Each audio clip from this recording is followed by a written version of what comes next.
Hello दोस्तों, नमस्कार। Welcome back to curiosery for the daily dose of football.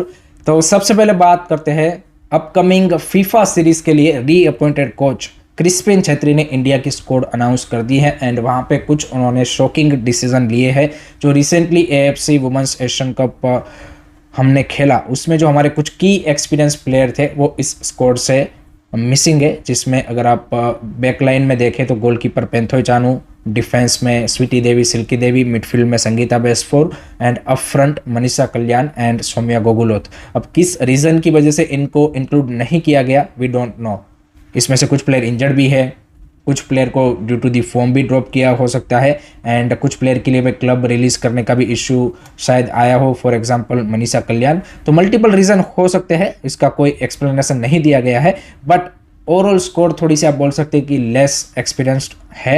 And India का जो पहला मैच है वो है 11 अप्रैल को against the host country Kenya. हमारी टीम केन्या पहुंच चुकी है।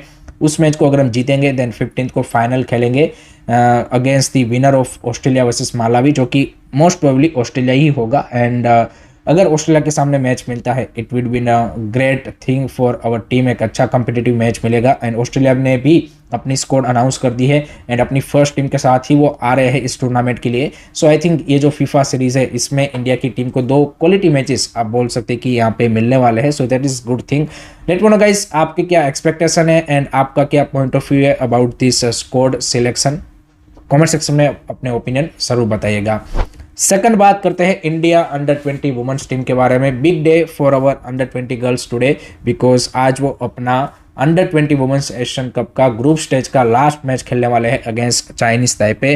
एंड अभी भी India is alive in the quarter final qualification race. जी हाँ दोस्तों, despite losing against Japan 6-0 and Australia 5-0 हमारा चांस अभी भी बना हुआ है।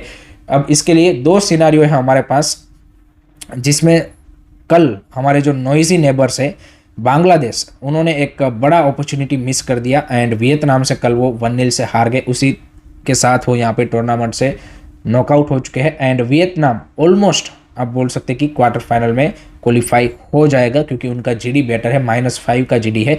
तो ग्रुप ए से Vietnam as a third best team यहाँ पे क्वालिफाई हो जाएगा। बट इंडिया के लिए 2 सिनारियो है।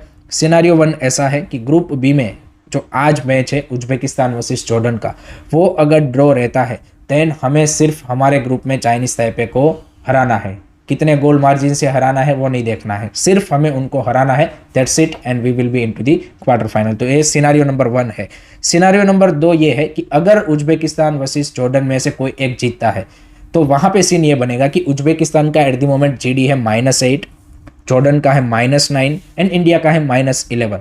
तो हमें ये इंश्योर करना पड़ेगा कि उज्बेकिस्तान जॉर्डन को 2 गोल के मार्जिन से हराए या फिर जॉर्डन उज्बेकिस्तान को 2 गोल के मार्जिन से हराए, ताकि हमें यहाँ पे 1 या 2 गोल के मार्जिन से हम चाइनीज ताइपे को हराएंगे तो वो भी गुड इनफ हो जाएगा। तो ये है इंडिया के लिए 2 सिनारियो एंड रियलिस्टिक चांस है। अगर हम आज अपनी बेस्ट परफॉर्मेंस पुटअप करते हैं against Chinese Taipei, India has a very good chance to go into the next round, because Uzbekistan versus Jordan का मैच ड्रॉ होने की बजाय आई थिंक रिजल्ट आएगा एंड अगर ड्रॉ भी आता है तो हमारे लिए तो बेस्ट ही है। सो वहाँ से एक अपॉर्चुनिटी है हमारे पास।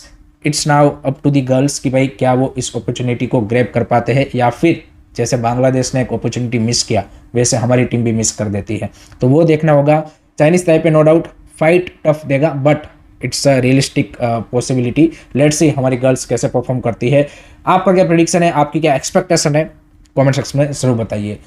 थर्ड बात करते हैं इंडिया अंडर 17 मेंस टीम के बारे में। तो उनके लिए इस मंथ 2 और फ्रेंडलीज का अरेंजमेंट एएफएफ ने किया है, जहां पे वो यूएई की जो अंडर 17 टीम है उनके सामने 2 फ्रेंडली खेलेंगे एंड दोनों ही मैच थाईलैंड में ही खेले जाएंगे। रिसेंटली उन्होंने 3 मैच थाईलैंड में खेले against Thailand, Indonesia and south Korea and उसके बाद 2 और उनको ये मैचेस मिल रहे हैं। नेक्स्ट मंथ हमारी अंडर 17 की जो मेंस टीम है उनको भी अंडर 17 एशियन कप खेलना है। So from that point of view this is a really important matches as a part of preparation. So let hope कि यहाँ पे भी जो टीम है वो बेटर परफॉर्म करे। What do you think, comment section में जरूर बताइएगा। नेक्स्ट उसके बाद बात करते हैं आईएसएल के बारे में। तो भाई कल हमें एक इंटरेस्टिंग मैच देखने को मिला बिटवीन चेन्नई एंड इंटरकाशी की, जहां पे इंटरकाशी ने 2-1 से चेन्नई को उनके ही घर पे जाके हरा दिया है एंड क्रूशल 3 पॉइंट अपने नाम कर लिए हैं। सो एंटोनियो हबास की टीम ने ओवरऑल अच्छी परफॉर्मेंस पुटअप की एंड जो सेकंड हाफ के स्टार्टिंग में ही अल्फ्रेड प्लानस के जो वो 2 क्विक फायर गोल आए हैं उसकी बदौलत उन्होंने ये विक्ट्री हासिल की। दोनों ही भाई क्वालिटी गोल थे। लास्ट में नो डाउट 95th मिनट पे चिमाचुकू का वो एक यहाँ पे कंसोलेशन गोल जरूर आया, but Chennai FC was you can say in terms of the finishing wise या फिर overall performance wise not up to the mark and उसका कहीं ना कहीं फायदा यहाँ पे इंटरकाशी ने उठाया है। So crucial 3 point for Inter Kashi and let's see क्या वो इस मोमेंटम को कैरी फॉरवर्ड कर पाते कि नहीं कर पाते। तो जो आईएसएल में रेलीगेशन बैटल, टाइटल बैटल या फिर जो मिड टेबल बैटल है, सारी बैटल वही यहाँ पे इंटरेस्टिंग फेज पे जहाँ पहुंची है। देखते हैं कि ये जो last phase of the league है उसमें कौन सी टीम मोर कंसिस्टेंटली परफॉर्मेंस देती है।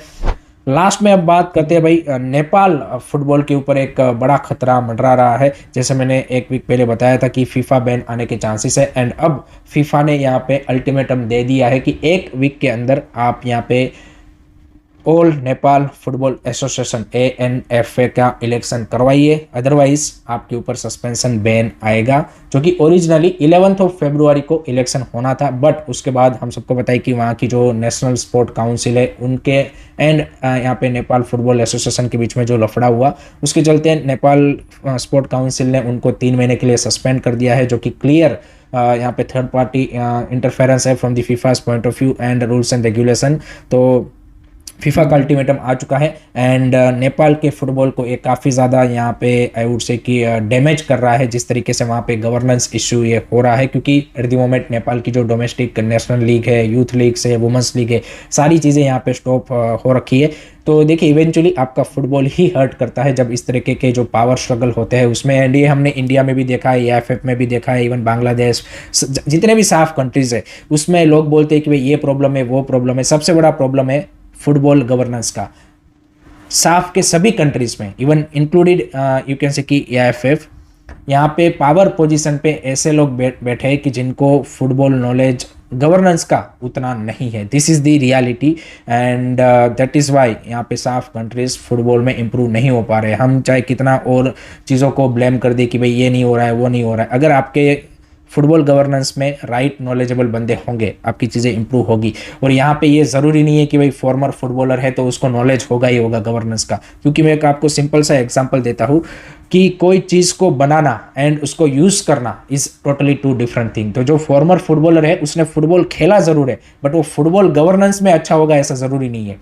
जैसे कोई यहाँ पे एक चीज़, आप मोबाइल आपने किसी ने बनाया होगा, हम इसको यूज़ कर रहे हैं, इसका मतलब ये नहीं है कि भाई हमको भी मोबाइल या फिर कोई भी जो टेक्नोलॉजी है वो बनाना आता है। तो किसी चीज़ को क्रिएट करना एंड उसको यूज़ करना it's a totally 2 different thing. But हमारे यहाँ पे ये यू कैन से कि एक नैरेटिव स्पोर्ट्स में हर वक्त बताया जाता है कि भाई फॉर्मर प्लेयर है उसको ही एक होना चाहिए। वो एक अच्छा एडवाइज़र हो सकता है कि भाई देखिए हमारे स्पोर्ट में ये प्रॉब्लम आ रहे हैं तो इसको रिजोल्व करने के लिए आप यहाँ पे स्टेप्स लीजिए।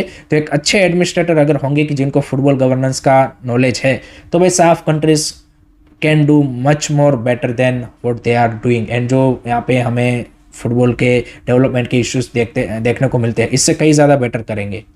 बट आपको पता ही है कि साफ कंट्रीज़ में ऐसा होगा नहीं, और ऐसी तरीके के हमें जो यहाँ पे यू कैन से कि एडमिनिस्ट्रेटर्स है वो मिलते रहेंगे। सो वही वाला सीन है। बाकी आपका क्या मानना है कमेंट सेक्शन में जरूर बताइएगा। So that's it from my side guys regarding today's football news. I hope कि आपको वीडियो पसंद आया होगा। Keep supporting this channel, don't forget to like, share and subscribe to this series. जय हिंद, जय भारत।